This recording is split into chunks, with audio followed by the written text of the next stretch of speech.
Okay, so this is the Orangeville Public Library Board meeting of Wednesday, May the 27th. In attendance, myself as chair, Bill Ray. We also have Councillor Lisa Post, Councillor Grant Peters, Patrick Neely, Shelley Brigant, Ben McDonald, and Sherry Marks has given her regrets. Also present is Darla Fraser, CEO of the library, Kim Carson of the library, Dan Neto of the Town of Orangeville, and Deb Vitanen of the Orangeville Public Library. And so we're calling the meeting to order. I'm here to the background today. Back to your point, Karen, about our relations, I would hope that if we do continue doing a kind of some at home, some at work model. Okay, I'm going to ask that maybe somebody who's on the phone, maybe mute their phone. That would be great. So any declarations of conflict of interest? Seeing none, can I get approval of the agenda, please? Okay, Grant and Lisa. So Grant moved, Lisa seconded. All those in favor? Carried. Okay, can I now, item 4 of the agenda, can I get the adoption of the previous library board minutes? That's of May the 27th. Patrick, seconded by Lisa. All those in favor? Okay, carried. Presentations to the board, I'm not aware of any, right, Darla? None, so we'll go right to the CEO report, so I'll turn it over to Darla.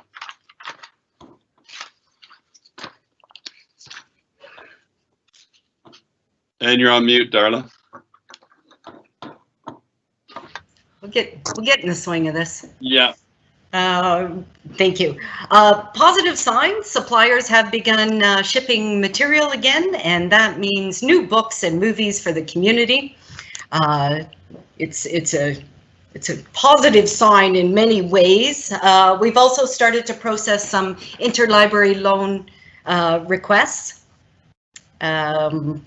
As Kim noted, the e-resource usage has dropped, and we're attributing that to the good weather, but just never know. Overdrive continues to grow. The curbside pickup, now the use of the collection is down significantly in that we're getting out the door about 150 to 200 items per day, which is great, and it represents a lot of work. We'll talk about that later. But that means we need 80 days in the month to do a month similar to last year. So that's different. The virtual programming is continuing, and we're delighted with the participation from our community partners.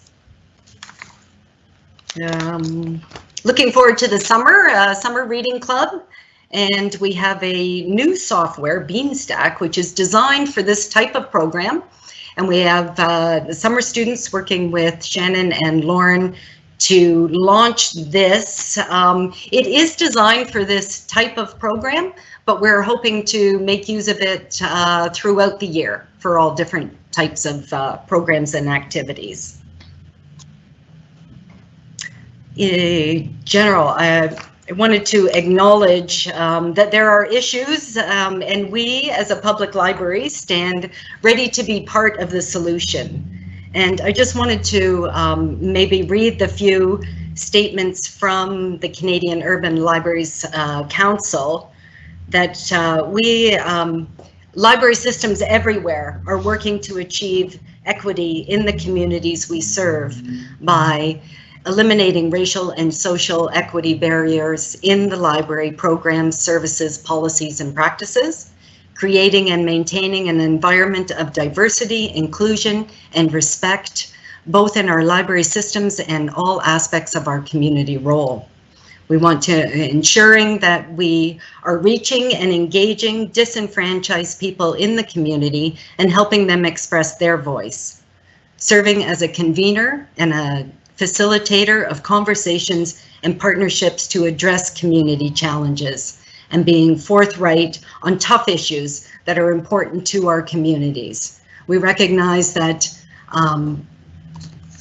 our profession is somewhat lacking in diversity, and we hope to change that in the future. moving on to talk about budgets. This year, of course, is not typical to any year, and waiting for the town to provide budget scheduling information. In conversation with the treasurer, Nandini Syed has offered to provide us an orientation session focused on municipal finances and the library and how we sort out things for next year.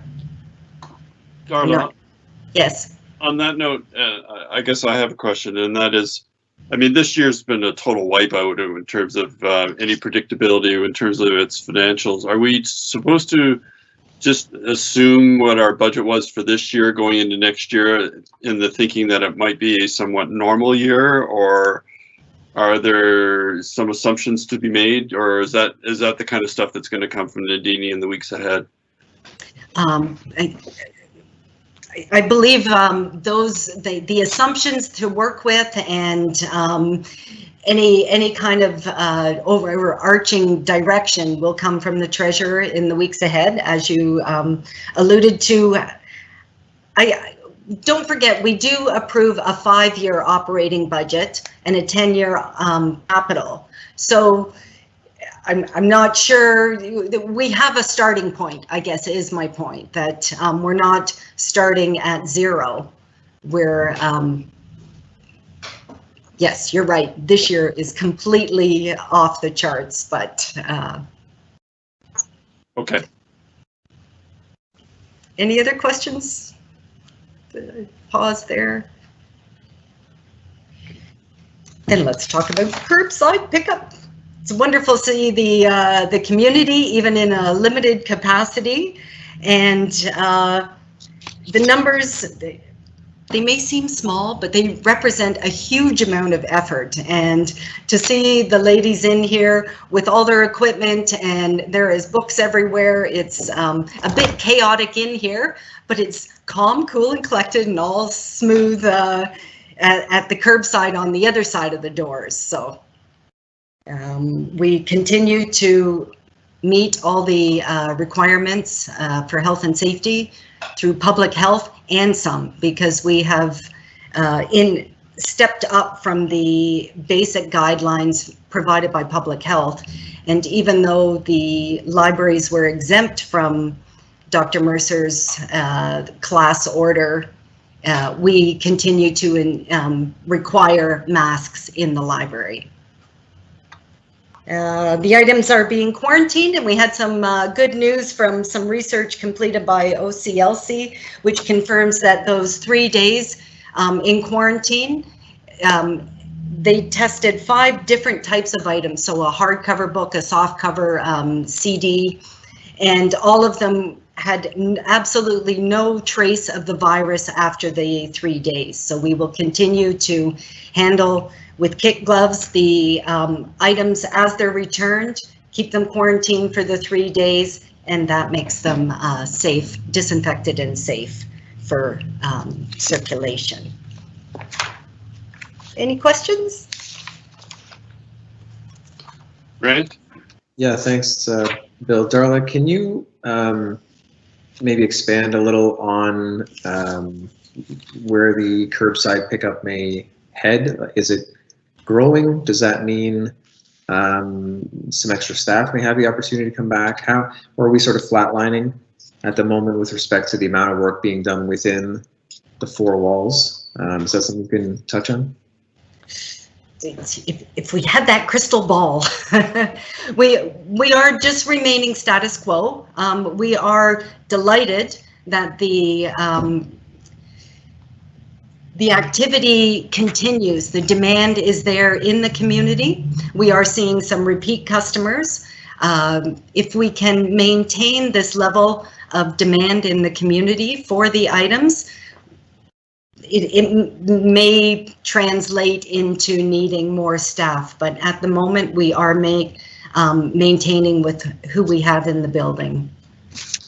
And sorry, can I just follow? Can you remind me what the split was of say PSAs and full-time that remain versus were on temporary, or the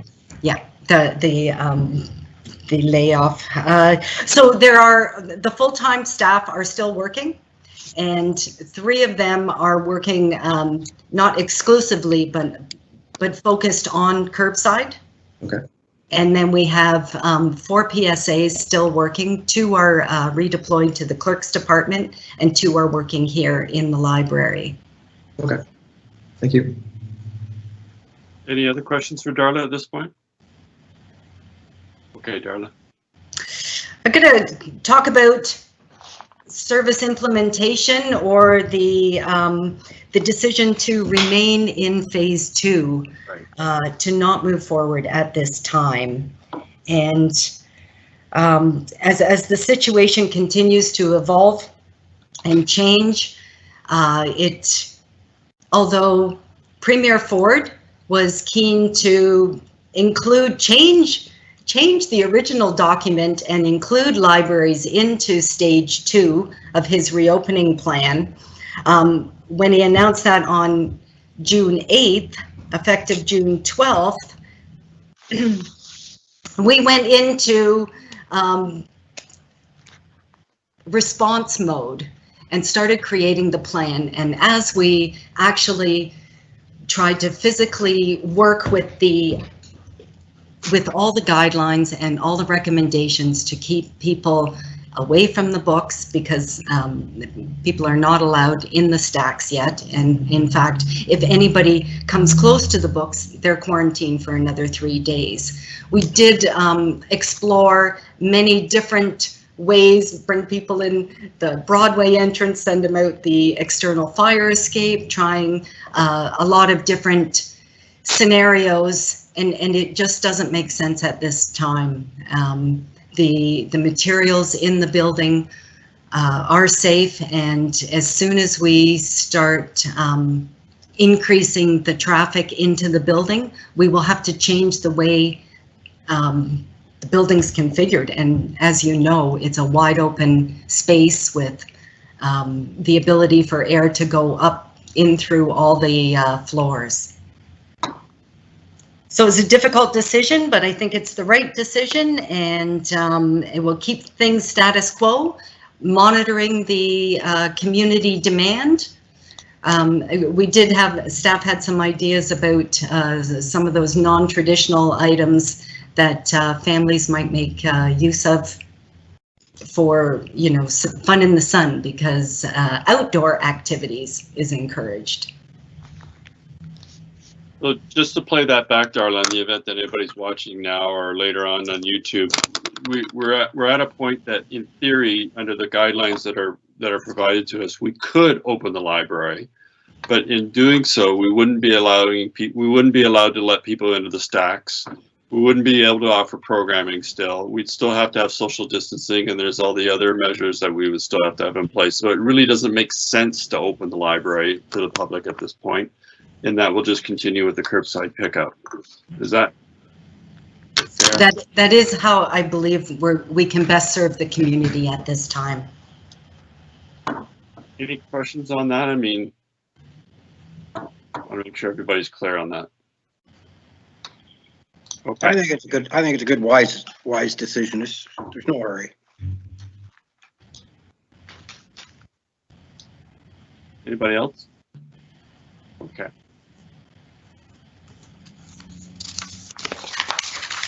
Made consistent with all the other town facilities, right, Darla? At this point, yes. Right. Okay. All right, moving on. So the budget is as expected. No surprises there. I did, as you would have seen, Mr. Chair, we submitted the final document for the PLOG, which is the Public Library Operating Grant from the Ministry, and they are making a concerted effort to get those funds out earlier. Typically, we don't see them till December, and trying to help communities by getting that money out. So we look forward to that, and I'm not sure if there's any questions. Okay.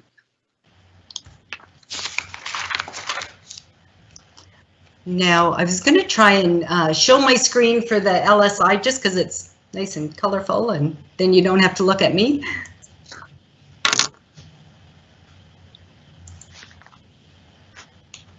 There we go. So the crazy times. But we are starting to see the numbers for the circulation, of course, go out. Curbside began on May 25th, and we're just doing that during the during business hours, Monday to Friday. So slowly we will get materials out. Again, most popular e-resources are the Niche Academy and Press Reader. Flipster, Linda, and Tumble Books sort of falls in behind there. We had the same number of programs, but a little less attendance. Again, any questions? We continue to receive online registration requests. Darla, will that change in the future to be included weekends? That Shelley, that's certainly a consideration as we watch the demand in the community, and that if we increase the hours, we may need to look at further resources. But really, it's status quo for now. And for those patrons that are using curbside pickup, are they for the most part indicating that there is an opportunity for them to get to the library when it is open, or are you getting any concerns about people not being able to get there? Or we certainly we've had a few requests for evenings or weekends, and we've tried to solve those issues of accessibility with some deliveries. Okay. Is the homebound delivery program started again, or is that still not formally off? There have been a few deliveries made to the clients, but by staff. We haven't engaged volunteers at this point. Okay.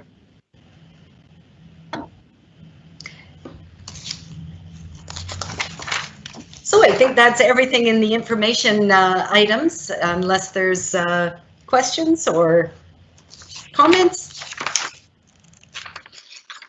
Seeing none, can I get a motion to receive the items? Patrick, seconded by Ben. All those in favor? Okay.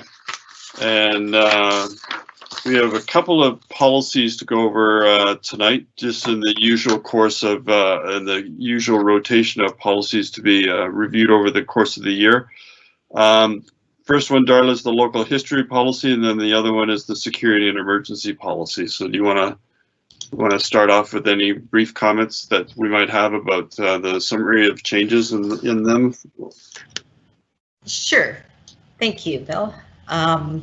So the local history policy is just really our commitment to preserve and collect materials relating to the history of Orangeville and the surrounding area. Respectful, of course, of the role of the Museum of Dufferin, which is one of the big changes, was just changing their name from Dufferin Museum and Archives to Museum of Dufferin. And of course, they have all the appropriate tools and environment to preserve artifacts and documents. But we do keep some documents and items here.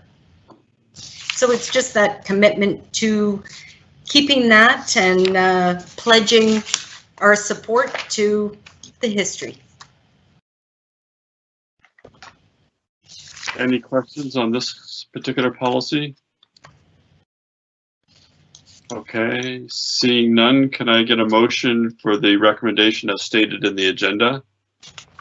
Item 7A, moved by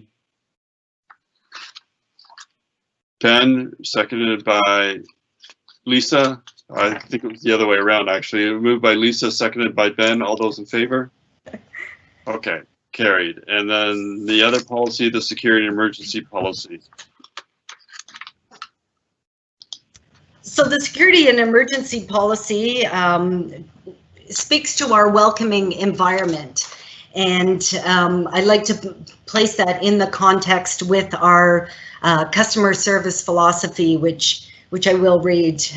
Every individual who uses our libraries should feel welcome, valued, and respected. Our rules are applied humanely, courteously, and equitably. Every day is a new beginning. Except in extreme cases, we should not presume that a problem will occur because of a past experience. Every customer is entitled to their individual style of use of the library as long as it does not interfere with the right of others. Not all behaviors are problem behaviors, and action should be taken in a calm, reasonable fashion only after obtaining sufficient evidence that a problem really exists. And the training that staff have received, I have to say that I admire their work in this area, because it is often difficult to ensure a welcoming environment for all, when that environment can include all walks of life. And it's as it says, on a daily basis, staff may deal with members of the community who have the potential to disrupt others. Rather than filtering or limiting who enters the library, staff guide patrons and provide examples of acceptable behavior while building community and eliminating stereotypes. Our members include those with inadequate housing, a variety of physical abilities, and those who live with altered realities. So it's, yeah. We have the R zone for difficult, for incidents that occur outside once you go into the realm of disrupting others. Then we have different tools, and yeah. Now, the last review, there was a clause added providing additional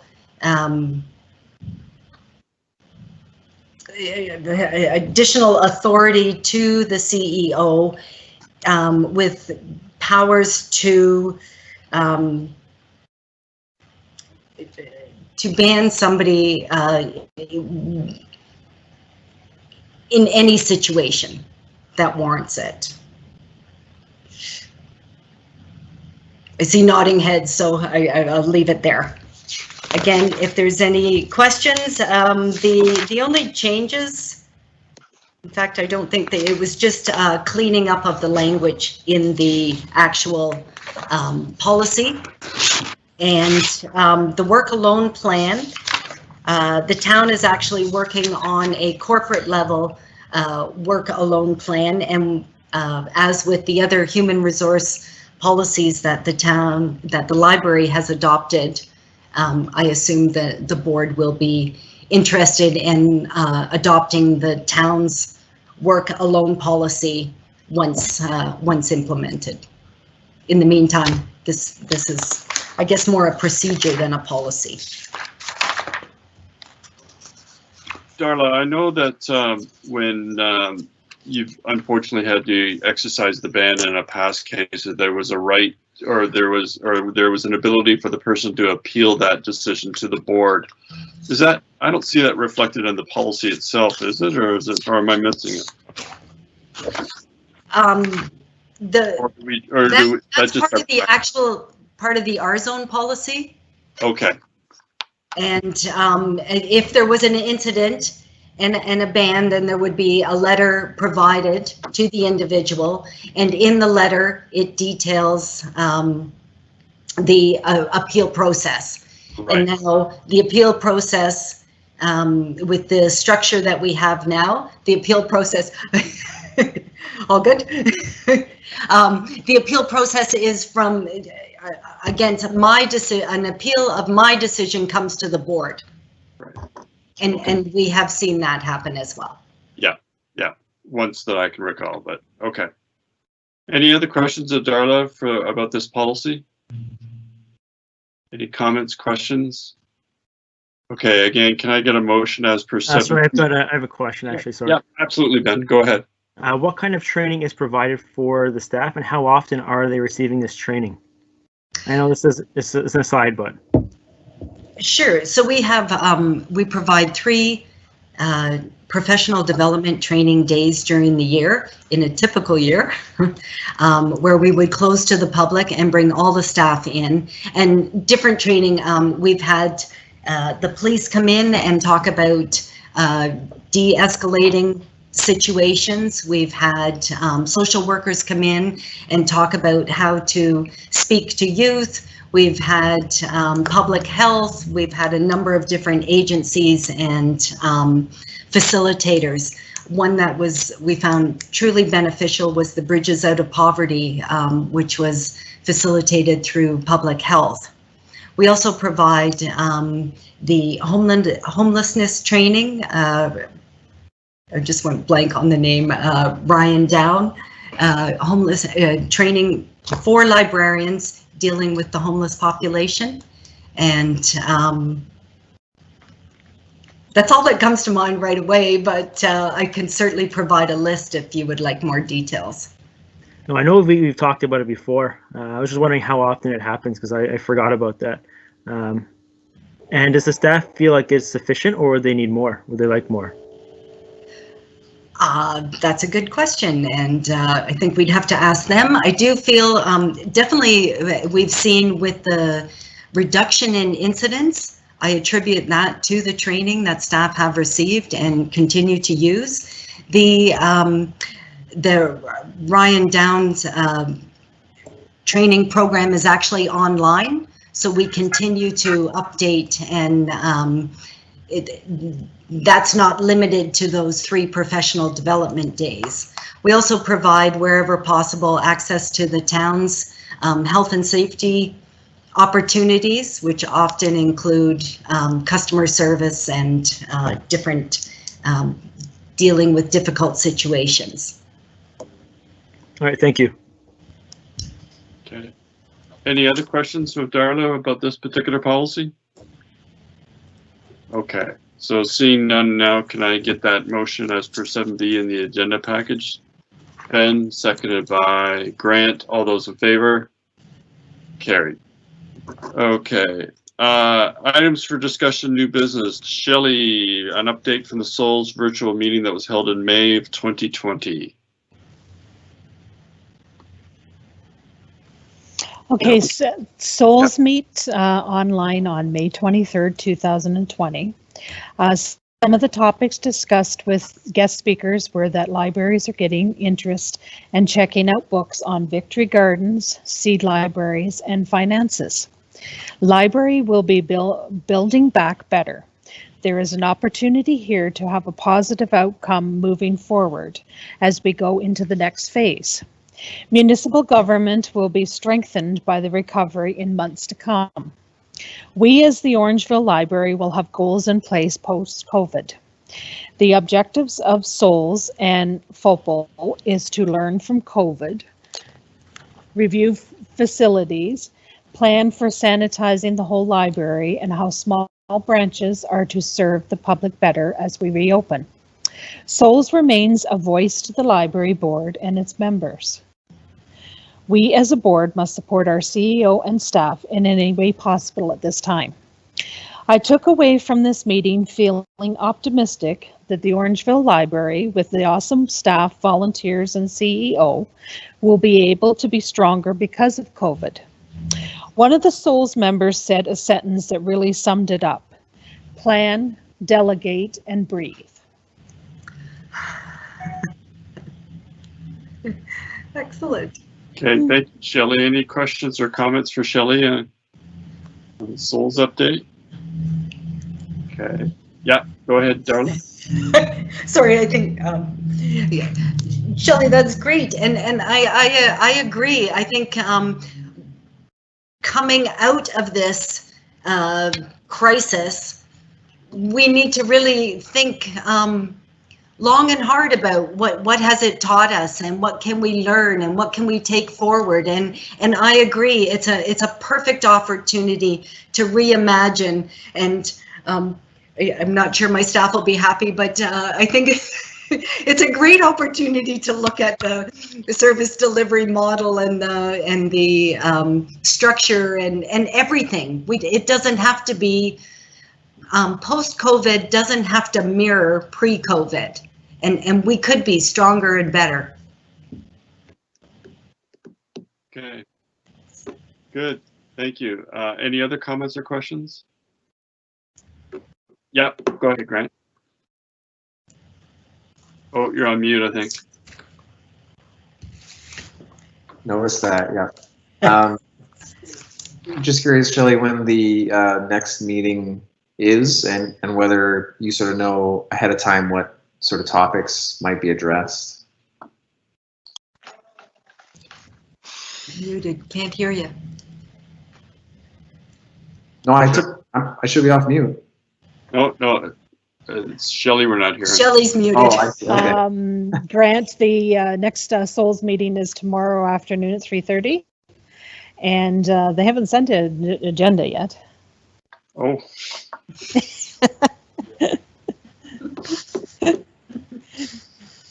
That's not good.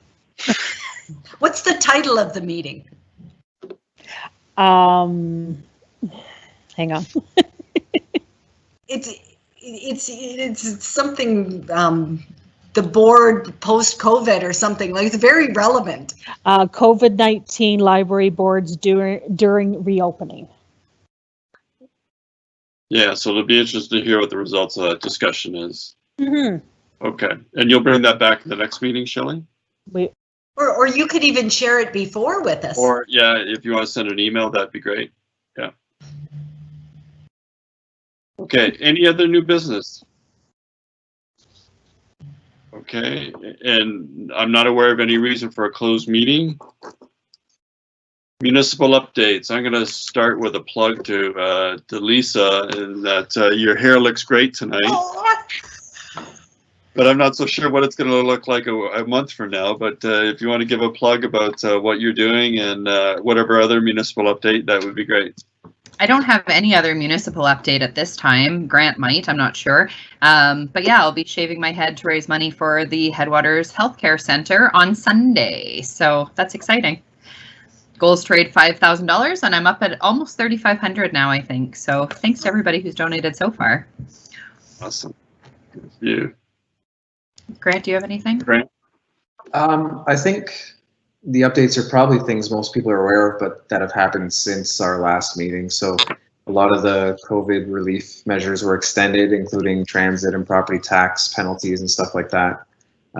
So that's sort of a general movement. And there's quite a few public meetings coming up on a variety of topics in July and September. So staff are back up and rolling, and I think some of the help the clerk's department is getting from some of the PSAs is helping to move that along, because they're quite busy between what would be a normal workload and then, you know, adding some of the administrative duties of this whole situation. So all in all, it's getting to a new normal, I suppose, and yeah, things are still moving forward. So anybody watching or on the board here that has other issues that you want to bring to the table, you know, we're back in that mode of moving things forward. Yeah, from the council meeting this week, I thought Ray Osmond's update in terms of what's happening with some of our public facilities and splash pads and all, you know, all that stuff, it was quite interesting. I mean, the things you never think about, you know, like, you know, change rooms in a hockey arena and pools and stuff like that. It was an interesting update, and it's going to be an interesting time as we head through the summer. I think none of us ever envisioned that we would need splash pad ambassadors to make sure that children are spacing themselves, right? But here we are. So, yeah. No, I think they've done a great job in bringing some of those things forward. Spacing themselves and getting out of it to allow other kids to be able to have the opportunity to get into the splash pad on a timely basis, and people lined up in the sun, you know, things you would never have thought of before, but unfortunately we have to think about them now. So okay, Darla, any comments or announcements? I just have one comment or announcement. Yeah. We are working with eSolutions on the new website, and I'm going to try and show this one little screenshot from one of the pages on the new website. How's that? Okay, now that I've built it up like that, I better be able to show it. Can you see that? Calendar. It's a calendar, and with one click of the button, you have a printable PDF version that can be printed off and go up on the fridge. It's a round of applause, yay! I love that. It's going to be awesome. So obviously only populated with the one event, and we are just now, staff have been working really hard to get content to the creators or the consultants, and it is slowly getting populated, and we look forward to, I think we're still on track for the August launch, even though I'm hoping we're ready sooner. So once it launches, is it something that staff of the library will be able to maintain and update without having to use consultants, or? Absolutely, they're just the designers to get us into the pages, and that really isn't, like I said, it's just one segment of one page. But we're really pleased, and staff had some training again today, and that was one of the projects we worked on. Through the closure was all the rewriting the content for the website. Very good. Any comments or questions? I think we've heard about calendar as a request from the past, so that's great to see that that's coming to fruition. Yeah. It was important to us. Anything else, Darla, or anybody else for any comments or announcements or anything else, new business? Okay, seeing none, it's probably one of our shortest meetings ever, but under the circumstances these days, I'm not surprised. So can I get a motion to adjourn? Patrick, seconded by, oh, sorry, one more thing, Darla? Just before we adjourn, and maybe not even officially, we are scheduled for our next meeting in September 23rd. And I just wondered that sense of, would you be willing to come together for a separate budget / finance training meeting prior to September 23rd? You're thinking in August, or? I actually don't have any date in mind. So why don't we get a couple dates from Nandini and float it through the board by email, and let's just see, you know, what sticks, and if we can get enough members, then we'll schedule something. And does that make sense? Okay. Yes, and it may not be till the middle of September, but I am here all summer, so well, except for next week, but if anybody has any questions, they're welcome to reach out. Okay. Okay, so Patrick moved to adjourn, seconded by I'll Lisa. second. Lisa, all those in favor? Okay, have a good summer, everybody.